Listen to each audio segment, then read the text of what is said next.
In 1990, a woman named Tina was driving alone in America when she noticed a blue sedan with the plate number 2FAN321 following her. She got really scared and stepped on the gas, trying to find help at the closest inn, but there was no one around. The blue sedan also stopped at the inn, and the driver got out with a dagger and duct tape. Terrified, Tina ran to the empty land behind the inn, and the man followed her. Thankfully, she was able to escape by getting help from a passing truck driver. A couple weeks later, Deputy Sheriff Joe Deacon from Kern County Sheriff's Office was asked by his boss to pick up some bloody boots as evidence of a murder from the Los Angeles County Sheriff's Department.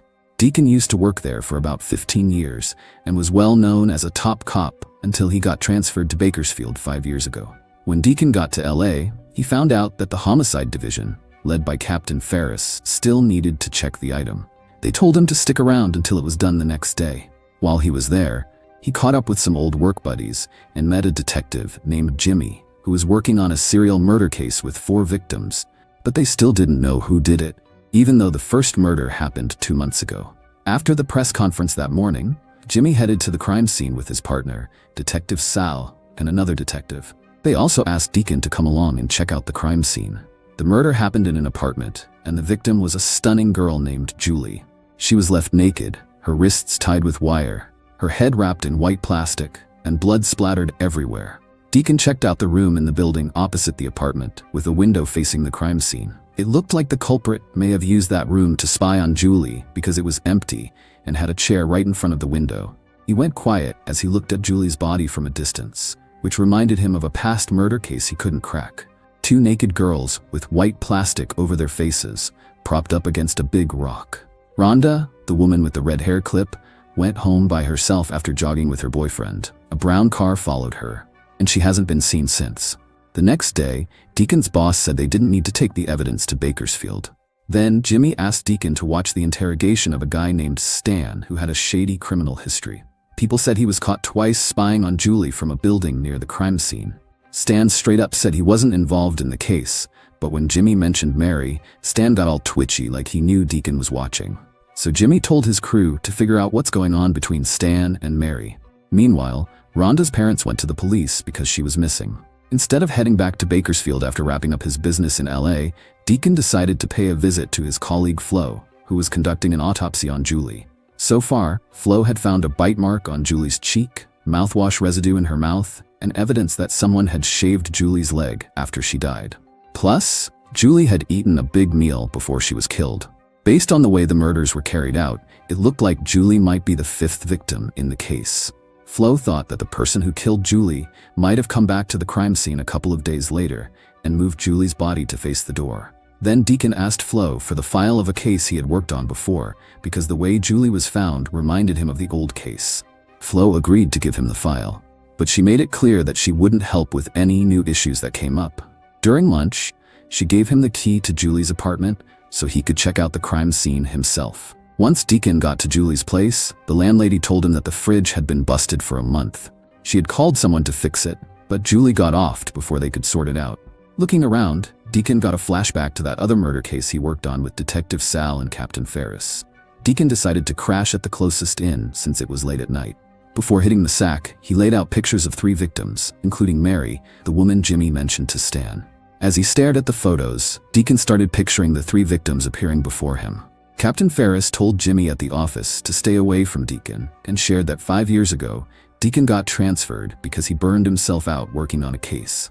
In just 6 months, Deacon had 3 heart surgeries, got divorced, and got suspended from the police force. Ferris also mentioned that Jimmy was brought in to replace Deacon. Plus, he said it was weird that Stan was found dead the night before. Deacon was off work, but still looking into Julie's death by going through the repair shop's book. He didn't find anything about Julie there, so he went to the shop next door and found a list of technicians who were supposed to go to Julie's place but got canceled. On the other hand, they couldn't match the fingerprints of the guy they thought did it in Julie's place because the prints were messed up in the middle. Jimmy then checked out the missing girl Rhonda's house, and her mom mentioned that Rhonda always wore a red hair clip. That night, they found a girl floating in the river, but it wasn't Rhonda. Deacon went to the crime scene and met Jimmy, who wanted to know about Mary because Stan had died after hearing that name. Deacon didn't say anything, but he gave a list of the technicians who were working near Julie's apartment. Jimmy wondered why someone as accomplished as Deacon was moved to another city instead of being promoted after 15 years in LA. But once again, Deacon didn't want to give a straight answer. The next day, Jimmy was informed by his coworker about the 3 victims from the unsolved case Deacon couldn't crack. One of them was Mary. They were all in the same line of work and were killed the same way, drugged and then stabbed. Later on at a bar, Jimmy and Deacon were talking about the case, which now had 6 victims, who were all murdered in the same way. Stabbed, mouth gagged, and hands tied. Julie was killed in her apartment, 3 others in another county, and then their bodies were dumped in Los Angeles, while the other 2 victims were killed in Los Angeles, but their bodies were found somewhere else. This means that if the same person committed all the murders, they would have put a lot of miles on their car since they traveled so much. Deacon said the killer probably did it for kicks, as all the victims were undressed but not touched. Jimmy also mentioned that Julie had roast beef in her stomach even though she was a vegetarian. Later, Jimmy asked Deacon about his continued investigation into the deaths of Mary and the other 2 victims from the old case, even though it had been closed for 5 years. Deacon then showed Jimmy the crime scene in the dry river of Los Angeles, where the victims were found with stab wounds and their heads covered in white plastic. Deacon was with his friends, Detective Sal and Captain Ferris, at the time. The old case got shut down because they couldn't find the suspect, but Deacon wanted to look into it again because the victim in the LA case had the same condition as the one in the old case. Jimmy then mentioned that 2 folks from the list of technicians Deacon gave previously had criminal records. That evening, Deacon went to the home of Albert, one of the technicians with a criminal record. He looked at Albert's car and noticed that it had a lot of miles on it. When Albert arrived, Deacon asked him why the mileage was so high, and also wanted to check out the trunk because he saw a car brochure inside. Albert claimed that the brochure was for a different car and told Deacon not to go snooping in his trunk. Deacon acted like he was leaving. But as soon as Albert went to toss out his garbage, Deacon jumped at the chance to snoop through the trash bag. He also asked Detective Sal to look into whether Albert had recently sold his car. Deacon brought the leftover pizza from the garbage for Flo to check out. Flo noticed that the bite size matched the bite mark on Julie's body, indicating that Albert might have something with Julie's death. Deacon started to think Albert was up to something fishy, especially since there was a roast beef joint near the repair shop where Albert worked, and Julie had roast beef in her belly when she passed. Deacon kept an eye on Albert all day and caught him handing some food to a hooker by the road. The next day on the highway, Albert noticed that someone was tailing him. Instead of trying to escape, he purposely turned around on a less busy street. He then confronted the person who turned out to be Deacon, to show that he wasn't scared of him. Not long after that, Deacon heard from Jimmy that the second victim in the LA case was found near mile 467 on the highway, close to where Albert had made a U-turn earlier. Not many people knew about that U-turn, but somehow Albert did. This just made Deacon more sure that Albert was the one behind the murders. After an investigation, turns out a company found a car abandoned in Albert's name 2 weeks ago.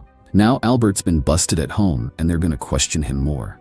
Meanwhile, the lady who was getting chased at the beginning of the movie, Tina, was at the cop shop reporting the chase, and just as Albert showed up, Tina got a good look at him. When the cops started asking questions, Albert didn't seem scared at all, and almost like he was expecting them. He just casually mentioned that he liked reading about crime and kept up with all the news. He also mentioned that his car had been stolen, and he reported it, but never heard back from the cops. Then, when they showed him the pics of the LA victims, he just said he didn't do it without even flinching. Deacon was so annoyed at how calm Albert was during questioning that he almost lost his cool and wanted to rough him up, but his fellow cops stopped him just in time. Meanwhile, when Tina saw photos of the person who allegedly chased her, she immediately said it was Albert, but her statement couldn't be used because she had seen Albert get arrested before, which could have influenced her accusation. Because there was no progress in the case, Captain Ferris informed Jimmy that the FBI would be taking over in 2 days. With that in mind, Jimmy decided to go see Deacon at his place, where he still had pictures of the 3 victims from the previous case on the wall. It was then that Deacon convinced Jimmy to let him search Albert's apartment, as he was convinced that Albert was the suspect in both the LA case and the old case. Jimmy agreed, even though it meant conducting an illegal search without a warrant, since the evidence wasn't strong enough yet. Jimmy told Albert to meet him at a cafe to say sorry for what happened during the questioning, so that Albert would leave his house. Once Albert was gone, Deacon snuck into the apartment to snoop around. Inside, Deacon found a photographic darkroom, a police radio that went off whenever there was a police chase, and a box hidden under the carpet filled with women's watches and newspaper clippings about murder cases, including one about an old case. On the other hand, when he got to the cafe and Jimmy was nowhere to be found, Albert knew it was a setup and was certain that his house was being searched illegally. So, he called the cops and faked a report about an officer down in his house to catch Deacon and Jimmy in the act of doing something illegal. Deacon heard about the cops coming and bolted through the roof, narrowly escaping. The next day, Jimmy told Deacon that Albert wasn't lying about his car getting stolen, since the police forgot to write down his report. He also said that Albert went all the way to Detroit about 6 weeks after the old case 5 years ago. That explained the high mileage in his car. Jimmy and Deacon decided to keep following Albert to see what he was up to. It was weird that even though his car was working fine, Albert took a bus to a club. Nothing strange happened all day until Deacon left to go to the store. Suddenly, the payphone rang and Albert showed up. Jimmy was so surprised that he pulled out his gun and made Albert tell him where he was keeping Rhonda. Feeling threatened, Albert finally agreed to show where Rhonda was, but he said that Deacon couldn't come along. Jimmy eventually left in Albert's car. Luckily, Deacon saw them and immediately went after them. Albert seemed really shady when they got to the huge empty lot out in the middle of nowhere. He pointed out where he buried Rhonda, and then he made Jimmy dig it up. Jimmy was ready in case Albert tried anything, but it seemed like Albert was just messing with him by pretending he didn't remember where he buried her exactly. Jimmy couldn't find Rhonda's body. Then Albert said he'd never killed anyone. Jimmy kept digging where Albert pointed, but he got angry when Albert brought up his family. He ended up hitting Albert with the shovel and accidentally killing him. Shortly after, Deacon arrived and found Albert's lifeless body. He asked Jimmy to dig a deep hole for the burial, while he went to town to help sort out the situation. Deacon couldn't forget about that old case from 5 years ago. When they found the bodies, he thought he heard the perpetrator and ended up accidentally killing Mary, who was actually an eyewitness to the murder. Captain Ferris, Detective Sal, and Flo helped him cover it up, with Flo falsifying the forensic report. But ever since then, Deacon's mental state had been shaky, and it had really taken a toll on his health and family, especially since the real perpetrator was never caught and he was haunted by guilt for what happened to Mary. Deacon went to Albert's place and collected all the stuff, even the box hidden under the rug. Unfortunately, Albert had already tossed the stuff in the box before all this happened. That really sucks because it was a major piece of evidence linking him to the perpetrator of the murders. Deacon gave Albert's car to a homeless person. Then he put all the stuff in his car and went back to the empty lot to bury Albert. Even though he was pretty sure Albert was the one who did it, he told Jimmy to tell Captain Ferris that Albert had nothing to do with the case since he hadn't been declared a suspect. Deacon told Jimmy to take a vacation and act like none of this ever happened. He warned Jimmy that little things like this could mess up his life, just like they did to him. After the whole LA thing was over, Deacon was finally able to make peace with himself and let go of the old case. He left the case file in his hotel room and it got trashed by the owner. As for the LA case bad guy, they still didn't know who it was. But Deacon said that the guy they thought did it, Albert, had skipped town. Jimmy couldn't shake off the incident when he offed Albert, which always made him feel uneasy, even when he was trying to have a good time with his family. The movie ended with Deacon burning all the stuff from Albert's place to cover his tracks.